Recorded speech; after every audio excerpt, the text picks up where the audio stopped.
Order. The question is that the address be agreed to.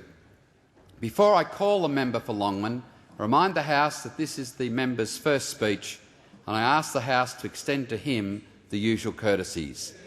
The member for Longman.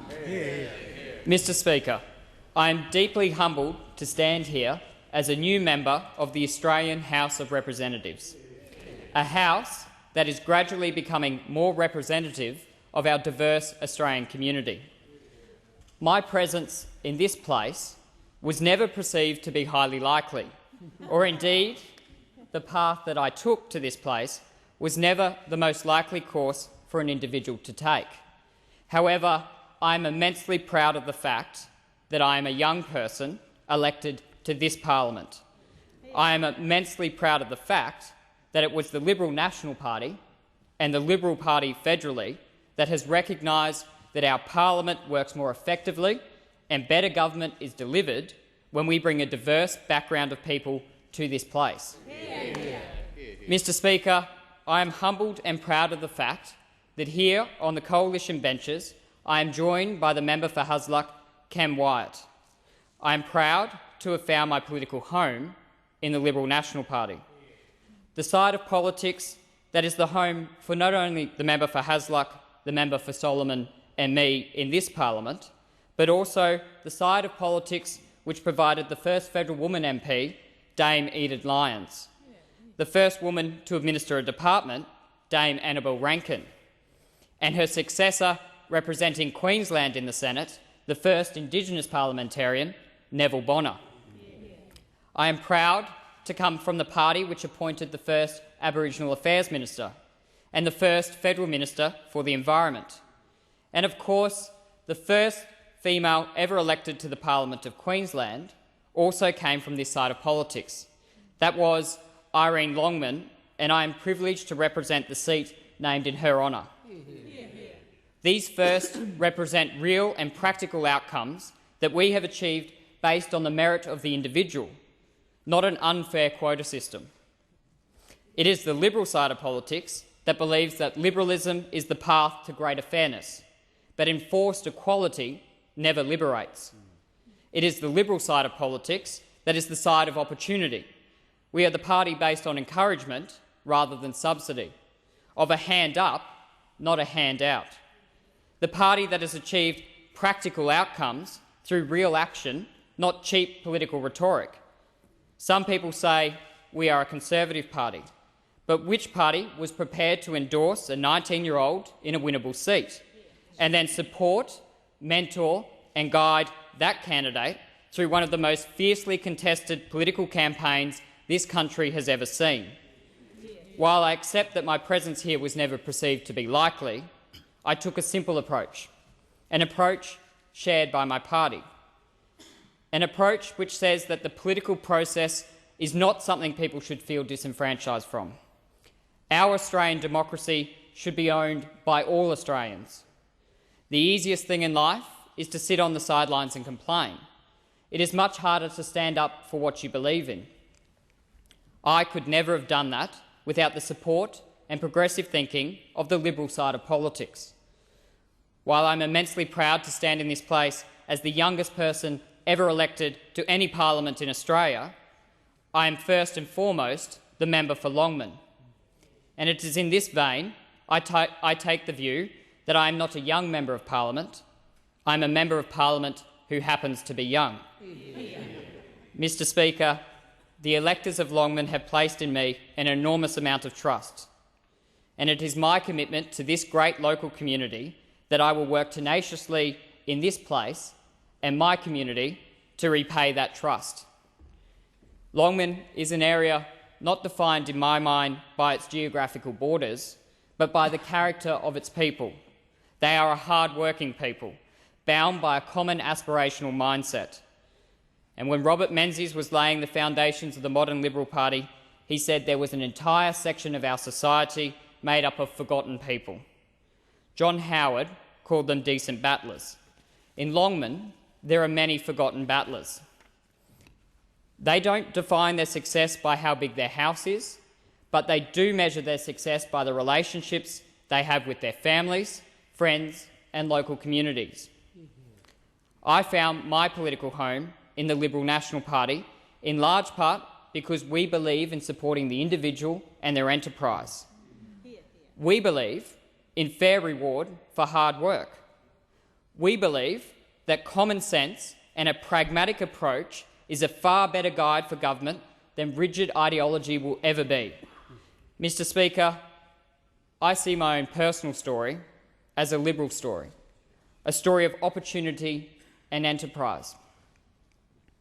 My father, who is here today, has taught me the importance of service, of compassion, of responsibility, and of a quiet but steadfast pride in our country. He has taught me to be tenacious, but to also have a sense of humour. My father started out his working life on a shovel. He took hold of the opportunities that presented themselves and worked hard to provide me, in turn, with my own opportunities and choices. Not only did my father teach me that I should take what I do seriously, but he also taught me that I should never take myself too seriously. Mr. Speaker, Longman is one of the most picturesque electorates in Australia, ranging from scenic mountains to the beautiful Pumicestone Passage. But it also faces significant challenges into the future. We have faced and will continue to face significant pressure on our infrastructure, services, based on unprecedented population growth. This population pressure is the source of all great challenges that my local community faces into the future. It affects local health services, infrastructure and sustainable development. Rather than taking a bureaucratic approach to these challenges, our approach to government would have offered real solutions. For example, we took to the last election a great policy to establish local health hospital boards. This would have given individuals who face health problems on a day-to-day basis a direct say in how health services are provided locally into the future. It would have empowered local communities. In terms of sustainable development, a coalition government would have worked in partnership with local community groups at a grassroots level to establish a standing Green Army. These are just two examples of initiatives which represent true people power, as opposed to a bureaucratic top-down approach. Someone once said to me, "Governments don't have any money of their own. They only have the people's money held in trust." Well, I can think of $8 billion of wasted taxpayers' money which would have been very well directed to improve local health services. Mr. Speaker, as a young person, I hope that I can bring to this place a long-term perspective, an intergenerational perspective to the significant policy challenges facing this nation into the future. I am acutely aware of the demographic challenges that face Australia, and the Future Fund that the previous Treasurer, the Honourable Peter Costello, had the vision to set up is an important and practical response to this challenge. I know that my generation must take personal responsibility for our financial future, in particular for superannuation. Another significant challenge that this nation faces into the future will not only be climate change, but inevitably the inseparable issues of energy security and energy interdependence. These will all play an important role in how the Australian economy is restructured post the current mining boom. We should take advantage of the opportunities we have now, as the previous coalition government did, for significant policy reform, such as the Higher Education Endowment Fund. This fund was established as a perpetual fund to guarantee funding for capital works and research facilities by the last coalition government, and was abolished by its successor. And we introduced voluntary student unionism, following our consistent policy approach that the freedom of association should apply to those enrolled at university. It should not be a condition of pursuing an academic study that people are made to join an organisation which is essentially political in nature. And it is ironic that where all political parties in this place accept that there should be no closed shop in the workplace, that there are still some people in this place who are happy to apply that compulsion to universities, even if they do that by stealth. These significant reforms were designed to utilise the opportunities we have now to plan for the future, showing vision rather than just catering for the short-term election cycle. Mr. Speaker, my upbringing influenced the political path I have taken, and those of us who come to this place have weighed up what each party stands for and what they offer. For me, it was an easy choice. I wanted to join the party of opportunity, the party based of encouragement rather than subsidy. As I said, of a hand up, not a handout. Coming from a strawberry farm, one of the things that has always had a significant impact on me is the diversity of a seasonal workforce. We had a United Nations of men and women on working holidays, earning money to make their way around Australia. I realise now that one of the particular benefits to me was to be reminded on a daily basis how lucky we are to live in this nation. We accept almost without question that our elections are free and fair. We accept that our judges make decisions based on law and that they should not be subject to political influence. We accept that our public service is appointed on merit and serves the government of the day regardless of its political colour. We accept that the courageous Australian Defence Force will carry out the policy of the government in a diligent and professional way. But above all, we accept that there are many opportunities available to everyone, not defined by the economic or social circumstances of our background. That is not the case in many other countries. This openness, sense of equality, and birthright to participate in the political processes of this nation is a constant reminder to me, at a personal level, of the privileges of being an Australian. It was a significant motivation to me to seek pre-selection for the seat of Longman. Mr. Speaker, I am the first elected representative younger than this building, home of our political traditions, and I am acutely aware of the trust placed in us by the people who elect us. One of the refreshing things that I am grateful for is the enthusiastic response and support I have received from young Australians across the country. I take this opportunity to thank them, and I take this opportunity to encourage all Australians to actively participate in the political processes of this country, whatever their political beliefs. Mr. Speaker, a little over 14 million people voted on the 21st of August, and I remind the House that 2.6 million of them were young Australians aged 18 to 30. Many of these people are not so much disengaged from politics, they feel disenfranchised and excluded. The political parties of Australia, all political parties, have to offer more. They have to re-engage. Every decision we take, every vote that occurs here, affects someone. Politics should not be something that people avoid. It should be something that people own. Mr. Speaker, I am the third member for Longman, and I acknowledge my immediate predecessor and his service to this House. But in particular, I acknowledge my political predecessor, the Honourable Mal Brough. I am sure members across the political divide will agree that Mal was a very substantial contributor to this House, and will acknowledge the deep commitment and compassion that Mal took to his role as Minister responsible for Indigenous Affairs.